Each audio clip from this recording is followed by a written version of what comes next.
இது என்னன்னு படி. புஷ்பம் அழகாக பூத்திருந்தது. என்ன சொன்னார் பாத்தியா? அண்ணே, பூவை பூவுன்னு சொல்லலாம், புஷ்பம்னு சொல்லலாம், நீங்க சொல்ற மாதிரி சொல்லலாம், அவர் சொல்ற மாதிரி சொல்லலாம். அடே, உன் நாக்க 4-5 தடவை சேவிங் பண்ணிட்டாலும் சொல்லி தொலையண்டா. புஷ்பம் அதுதானே, பூவை பூன்னு சொல்லலாம், புஷ்பம்னு சொல்லலாம், நீங்க சொல்ற மாதிரி சொல்லலாம். அடே, புஷ் புய் புஷ் புய் புஷ் புய் புஷ் புய். புஷ்.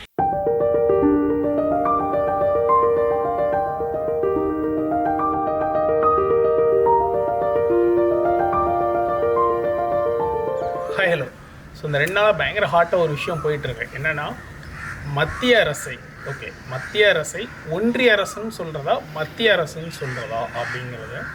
இப்போது இவங்க சொல்கிற மாதிரி யூனியன் கவர்மெண்ட்டுன்னு சொல்கிறது கரெக்டாக, சென்ட்ரல் கவர்மெண்ட்டுன்னு சொல்கிறது கரெக்டாக அப்படின்னு நம்ம தெரிஞ்சுக்கிறதுக்கு முன்னாடி ஒரு கதை சொல்கிறேன். சின்ன கதை தான்.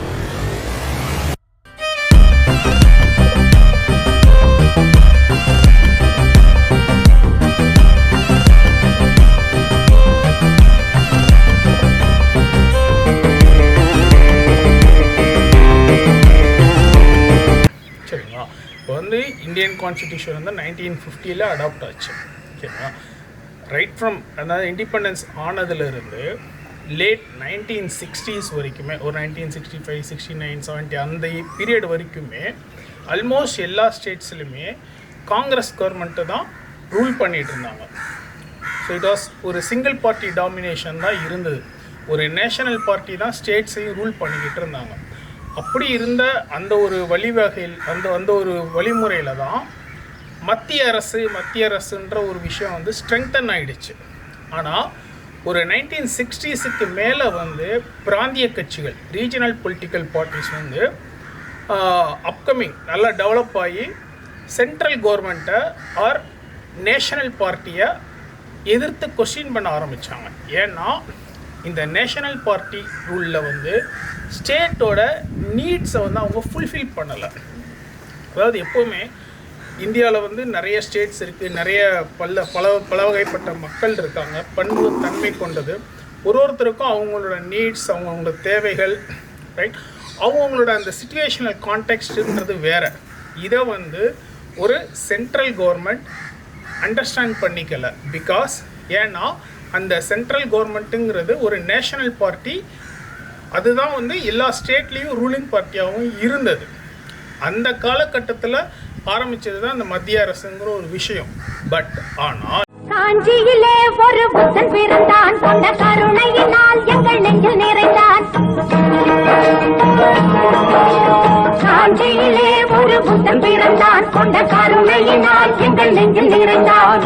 அண்ணாவென்று எல்லாரும் அழைக்க வந்தார், 1000 தலைமுறை தழைக்க வந்தார். அண்ணாவென்றெல்லோரும் அழைக்க வந்தார், 1000 தலைமுறை தழைக்க வந்தார். அண்ணா அண்ணா அண்ணா எங்கள் அன்பின் தெய்வம் அண்ணா.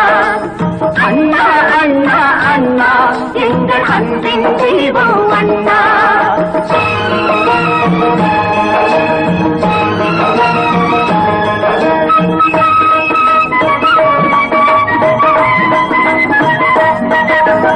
எதையும் தாங்கும் இதயம் கொண்டு, தன்னை எதிர்ப்பவர் மீதும் கனிவு கொண்டு. எதையும் தாங்கும் இதயம் கொண்டு, தன்னை எதிர்ப்பவர் மீதும் கனிவு கொண்டு. வைதவர் யாவரும் வாழட்டும் என்றே காட்டிய இதயம் அது வல்லவா, அது வல்லவன் காட்டிய வழி அல்லவா.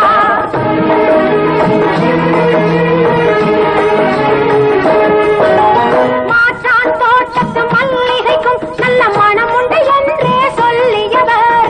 மாற்றான் தோட்டத்து மல்லிகைக்கும் நல்ல மனம் உண்டு என்றே சொல்லியவர். கடமை கண்ணியம் கட்டுப்பாடுதான் தாரக மந்திரம் ஆக்கியவர், நம் தாழ்வுகள் எல்லாம் போக்கியவர்.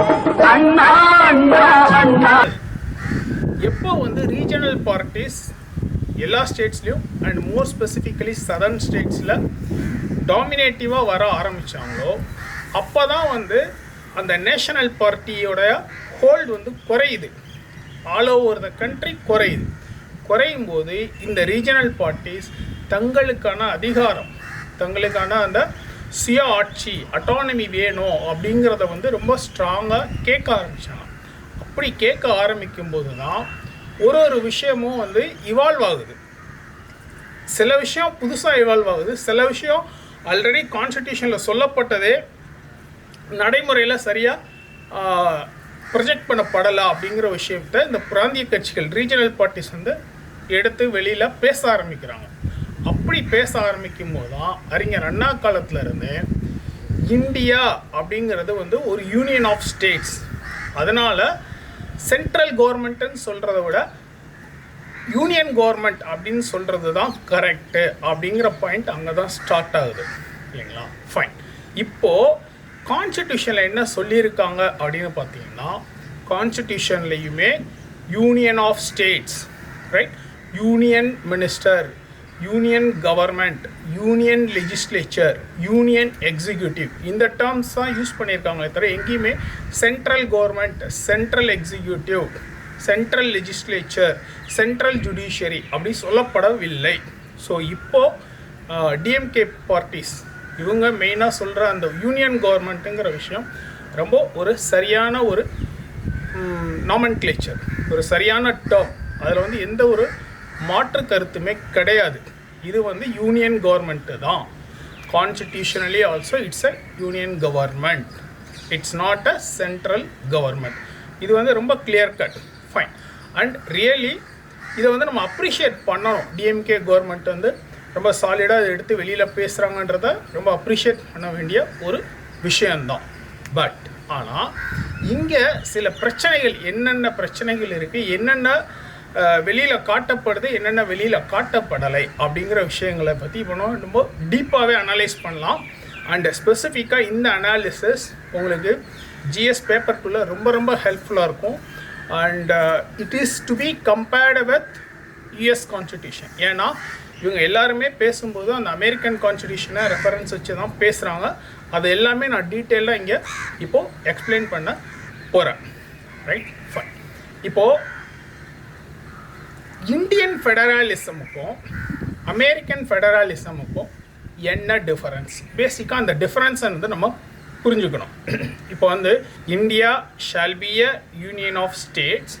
அதுக்கப்புறம் இன்னொரு முக்கியமான டேர்ம் இருக்குது. இதைத்தான் இவங்க பேசுகிறவங்க யாரும் சரியாக புரிஞ்சுக்கலையா இல்லை சரியாக வெளியில் சொல்கிறது இல்லையான்னு தெரியல. India shall be a union of states. அதுக்கப்புறம் இன்னொரு இது இருக்குது, டேர்ம் இருக்குது, மெயினான டேர்ம் என்ன அப்படின்னா indestructible union of destructible states. Indian constitution என்ன இருக்குன்னா indestructible union of destructible states. ஆனால் அமெரிக்கன் கான்ஸ்டிடியூஷன் எப்படி இருக்குன்னா indestructible union of indestructible states. இப்போது இந்த டிஃபரன்ஸை நம்ம கிளியராக புரிஞ்சுக்கணும். இப்போ அம்பேத்கரே கான்ஸ்டிடியூஷன் மேக் பண்ண அம்பேத்கரே என்ன சொல்லியிருக்காருன்னா, இன்னொரு டிஎம்கேக்காரங்க என்ன சொன்னாங்கன்னா இது வந்து ஃபெடரேஷன் ஆஃப் ஸ்டேட்ஸ்ன்னு கூட சொல்லலாம் அப்படின்னு சொல்கிறாங்க. பட் இந்த இடத்துல தான் ஒரு கிளாரிட்டி தேவைப்படுது. அம்பேத்கர் என்ன சொல்லியிருக்காருன்னா ஃபெடரேஷன் ஆஃப் ஸ்டேட்ஸ் கிடையாது இந்தியா, இது வந்து யூனியன் ஆஃப் ஸ்டேட்ஸ் தான். அதுக்கு 2 ரீசன் இருக்குது. நம்ம வந்து traditional form of federation like BSA மாதிரி ஃபெடரேஷன் கிடையாது.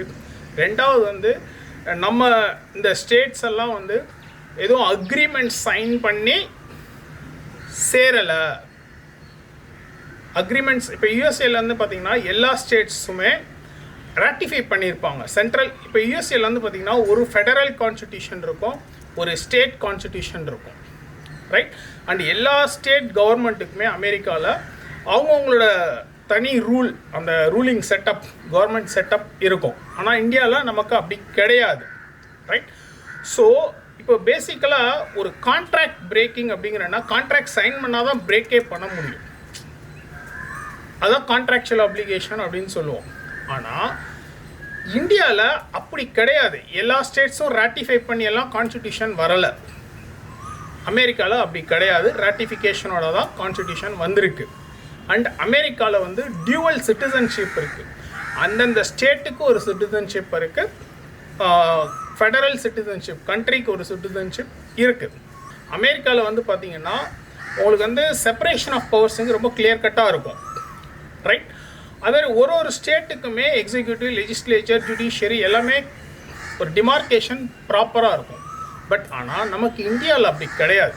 நமக்கு வந்து என்னென்னா ஓகே, நமக்கு ஸ்டேட்டுக்கு ஹைகோர்ட் இருக்குது, ஸ்டேட்டுக்கு கவர்னர் இருக்காங்க, எல்லோரும் இருந்தாலும் கூட அந்த சென்ட்ரலோட கண்ட்ரோல் யூனியன் கவர்மெண்ட்டோட கண்ட்ரோல் ஜாஸ்தியாக இருக்குது. அதனால தான் இந்தியன் ஃபெடரேஷனை வந்து more of centralising tendency is ப்ரிவாலண்ட் அப்படின்னு சொல்லுவோம். பட் அமெரிக்கன் ஃபெடரேஷனில் வந்து சென்ட்ரலைசிங் டெண்டன்சி கிடையாது.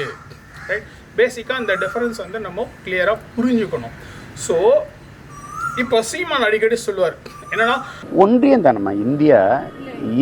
India that is Bharat, India that is Bharat shall be and union of states தான் சொல்லுது. அரசியலமைப்பு சட்டமே அதான் சொல்லுது. India that is Bharat shall be and union of states அதான் சொல்லுது. அப்போ அதில் வந்து America, United State of America, இது யுனைடெட் கிங்டம், அந்த மாதிரி அது ஐரோப்பிய யூனியன் போல இது ஒரு யூனியன், மாநிலங்களின் ஒன்றியம். அமெரிக்கா மாதிரி இந்தியாவும் யூனியன் ஆஃப் ஸ்டேட்ஸ் அப்படிம்பாரு. அப்படி கிடையாது, அது தப்பு.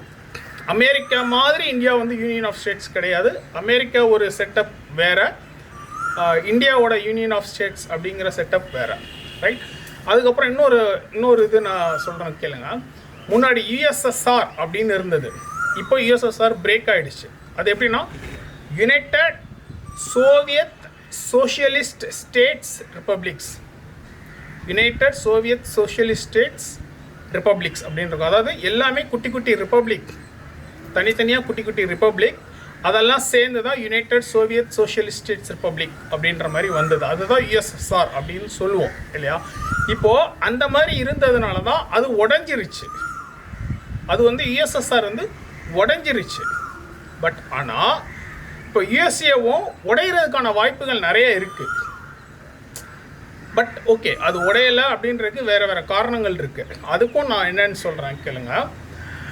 ஆனால் இந்தியாவில் அந்த மாதிரி உடையாது. ஏன்னா அம்பேத்கரே கரெக்டாக சொல்லியிருக்காரு, எந்த ஸ்டேட்ஸுமே அக்ரிமெண்ட் போட்டெல்லாம் இல்லை ராட்டிஃபை பண்ணியெல்லாம் இந்த கான்ஸ்டியூஷனை இது பண்ணலை அப்படின்றது கிளியராக சொல்லியிருக்காரு. இப்போது இங்கே ஒரு டேர்ம் நம்ம அண்டர்ஸ்டாண்ட் பண்ணிக்கணும், ரிஜிடிட்டி இன் கான்ஸ்டியூஷன், ஃப்ளெக்சிபிலிட்டி இன் கான்ஸ்டியூஷன். இப்போது அமெரிக்கன் கான்ஸ்டியூஷன் வந்து 1787-89 அந்த பீரியடில் தான் வந்து அது பண்ணப்பட்டது, நடைமுறைக்கு கொண்டு வரப்பட்டது. கிட்டத்தட்ட ஒரு இப்போ என்ன பார்த்தீங்கன்னா இந்தியா வந்து 1950 வந்துச்சு. ரைட், இப்போ இதுக்கு டிஃபரன்ஸே பார்த்தீங்கன்னா ஆல்மோஸ்ட் ஒரு 170 வருஷம் இருக்குது. ரெண்டுத்துக்கும் டிஃபரன்ஸ் வந்து ஆல்மோஸ்ட் ஒரு 170 வருஷம் இருக்குது. இப்போது நமக்கு முன்னாடி ஒரு 170 வருஷம் முன்னாடி பண்ணின அமெரிக்கன் கான்ஸ்டியூஷனில் இன்னைக்கு வரைக்குமே 27 அமெண்ட்மெண்ட்டு தான் பண்ணியிருக்காங்க. ஆனால் 170 வருஷம் பின்னாடி பண்ணின நம்ம இந்தியன் கான்ஸ்டியூஷனில் ஆல்மோஸ்ட் ஒரு 100 அமெண்ட்மெண்ட்டை தாண்டி 103, 104 அப்படின்னு போய்கிட்டு இருக்கோம். அப்போது நம்ம கான்ஸ்டியூஷனில் ரிஜிடிட்டி கம்மி, அதே சமயத்தில் ஃப்ளெக்சிபிலிட்டி ரொம்ப அதிகம் அப்படின்னு சொல்ல முடியாது. அதனால தான் குவாசி ரிஜிடிட்டி அப்படின்னு சொல்கிறோம். இந்தியன் கான்ஸ்டியூஷன்றது ஒரு quasi rigid constitution, but American கான்ஸ்டியூஷன்றது பர்ஃபெக்ட்லி ரிஜிட் கான்ஸ்டியூஷன்.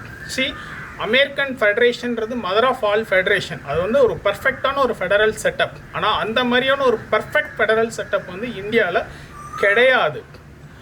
ஆனால் இப்போ சீமான் மாதிரி ஆட்கள் பேசும்போது பிரிவினைவாதம், செசனிஸ்ட் டெண்டன்சிஸ் ஜாஸ்தியாக இருக்குது. அந்த மாதிரி பேசுறது வந்து தவறு. நீங்கள் ஒன்றிய அரசுன்னு சொல்கிறது தப்பு கிடையாது. ஆனால் தமிழ்நாட்டை தனி நாட்டாக பிரிக்கணும்னு நினச்சி ஒரு உள்நோக்கத்தோடு பேசுகிறது வந்து மிக தவறான ஒரு விஷயம்.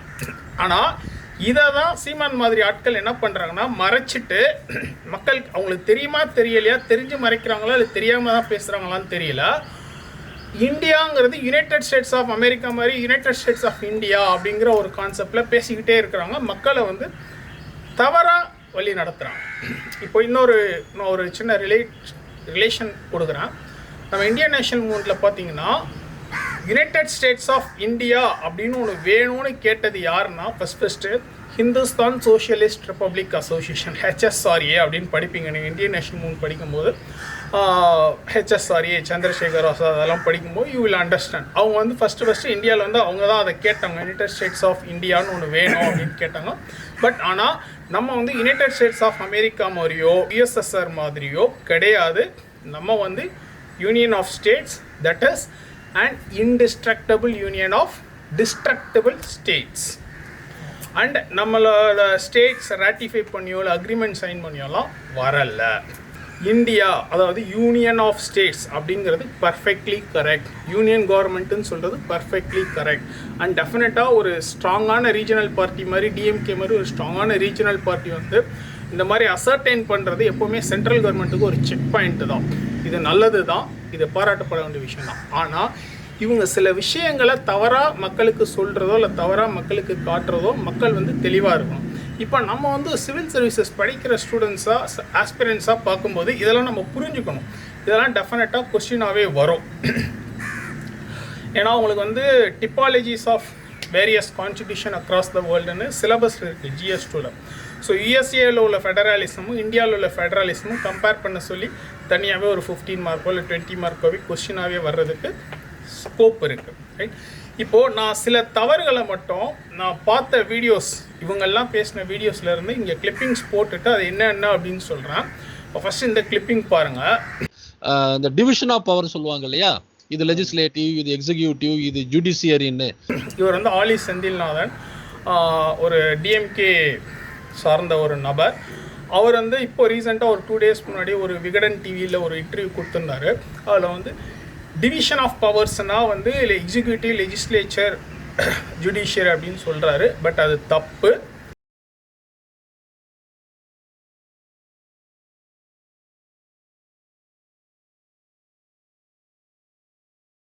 Division of powers. இன்ஃபேக்ட் இதை நான் எதுக்கு ரொம்ப ஸ்பெசிஃபிக்காக ஹைலைட் பண்ணேன்னா, நிறைய ஸ்டூடெண்ட்ஸ் எங்கிட்ட வருவாங்க, இப்போ ஃப்ரெஷ்ஷாக வர்றாங்கள, சார் நான் இந்தியன் கான்ஸ்டியூஷன் பக்காவாக படித்தேன் சார், லக்ஷ்மிகாந்த் செகண்ட் இயர் காலேஜில் வாங்கி டெய்லி 2 சாப்டராக ஒரு சாப்டராக படித்தேன் சார், என்ன கேட்டாலும் சூப்பராக பண்ணிவிடுவேன் சார், இந்தியன் பாலிட்டியா சார் செம்ம சார் அப்படிம்பாங்க. ஈவன் சில நேரம் ஒரு மெயின்ஸ் போயிட்டு வந்த ஸ்டூடெண்ட்ஸ் கூட சில நேரம் வந்து பேசிக்காக கான்செப்ஷுவலாக what is the difference between division of power, separation of பவர்னா சரியாக சொல்ல முடியலை. இதை நான் நிறைய பேர்கிட்ட ஃபேஸ் பண்ணியிருக்கேன், நிறைய ஸ்டூடெண்ட்ஸை இதை நான் கேட்டிருக்கேன். ஸோ எப்போவுமே இந்தியன் பாலிட்டி படிக்கும்போது கான்செப்ஷுவல் கிளாரிட்டி அப்படிங்கிறது ரொம்ப ரொம்ப இம்பார்ட்டண்ட். ஸோ இப்போ வந்து இவர் இந்த ஆலி செந்தில்நாதன் அவர் வந்து பேசின அந்த டிவிஷன் ஆஃப் பவர்ஸுங்கிறது கான்செப்ஷுவலி தப்பு. சரி, இன்னொரு 2-3 ரெலவன்ஸ் எவிடன்சஸ் மாதிரி நான் சில விஷயங்கள் சொல்கிறேன். யூனியன் கவர்மெண்ட்டுங்கிறது கரெக்ட் அப்படிங்கிறதுக்கு இப்போ ரீசெண்டாக ஒரு பார்லிமெண்ட்ரி பேனல் கமிட்டி வந்து இந்த டிஓபிடி அந்த மினிஸ்ட்ரி ஆஃப் பர்சனல் இருக்குல்ல, அவங்களுக்கு வந்து சில ரெக்கமெண்டேஷன்ஸ் சில சஜஷன்ஸ் கொடுக்குறக்க ஒரு பார்லிமெண்ட்ரி பேனல் கன்ஸ்டியூட் பண்ணியிருக்காங்க. அந்த பார்லிமெண்ட்ரி பேனல் கூட அவங்க ரிப்போர்ட்டில் என்ன சொல்லியிருக்காங்கன்னா, சென்ட்ரல் கவர்மெண்ட் ஆஃபீஸர்ஸ்ன்னு சொல்லாதீங்க, யூனியன் கவர்மெண்ட் அஃபீஷியல்ஸ்ன்னு சொல்லுங்கள், அதுதான் கரெக்டான நாமன்கிளேச்சர்னு அவங்க சொல்லியிருக்காங்க. அதே மாதிரி சுப்ரீம் கோர்ட்டும் நிறைய வெர்டிக்ஸ்லையும் சரி, ஸ்பெசிஃபிக்காக சொல்லணும்னா எஸ்ஆர் பொம்மை கேஸ்னு ஒரு கேஸ் இருக்குது, அந்த கேஸ்லேயுமே சொல்லியிருக்காங்க யூனியன் ஆஃப் ஸ்டேட்ஸ்ன்றது தான் கரெக்டான ஒரு யூசேஜ். ரைட். சுப்ரீம் கோர்ட்டோட நிறைய கேஸ் நீங்கள் இந்தியன் பாலிட்டி படிக்கும்போது பார்த்தீங்கன்னா நிறைய கேஸ் பிடிப்போம். Minerva Mills case, Ahmedabad mills case, Ambika case, அந்த கேஸ் இந்த கேஸு, பாலாஜி ராகவன் கேஸு, நிறைய கேஸ் படிப்போம். கேஷவானந்த் பாரதி கேஸ், நிறைய கேஸ் படிப்போம். பட் ஆனால் எல்லா கேஸ்லேயுமே எப்படி மென்ஷன்னா அந்த பர்டிகுலர் அந்த கேஸுக்கு சம்மந்தப்பட்ட நபரோ இல்லை ஆர்கனைசேஷனோ வெர்சஸ் யூனியன் ஆஃப் இந்தியா, எப்போவுமே சென்ட்ரல் கவர்மெண்ட் ஆஃப் இந்தியான்னு கிடையாது, யூனியன் ஆஃப் இந்தியான்னு தான் இருக்கும். ஸோ இப்போ டிஎம்கே சொல்ல மாதிரி அந்த யூனியன் கவர்மெண்ட்டுங்கிறது ரொம்ப சரியான ஒரு நாமன்கிளேச்சர், அதில் எந்த தவறுமே கிடையாது. இன்ஃபேக்ட் இந்த மாதிரி ஸ்ட்ராங்காக ஒரு ரீஜனல் பார்ட்டி வர்றதுங்கிறது எப்போவுமே ரொம்ப இம்பார்ட்டன்ட். ஏன்னா இந்தியாவில் வந்து அந்த ப்ளூரலிசம் வந்து ஜாஸ்தி. அப்போ வந்து ஒரு சென்ட்ரலைஸ்டு ஒரு பார்ட்டி அங்கே உட்காந்து எல்லாத்தையும் தாதா மாதிரி கண்ட்ரோல் பண்ணுறதுங்கிறது வந்து அக்செப்ட் பண்ணிக்க முடியாது.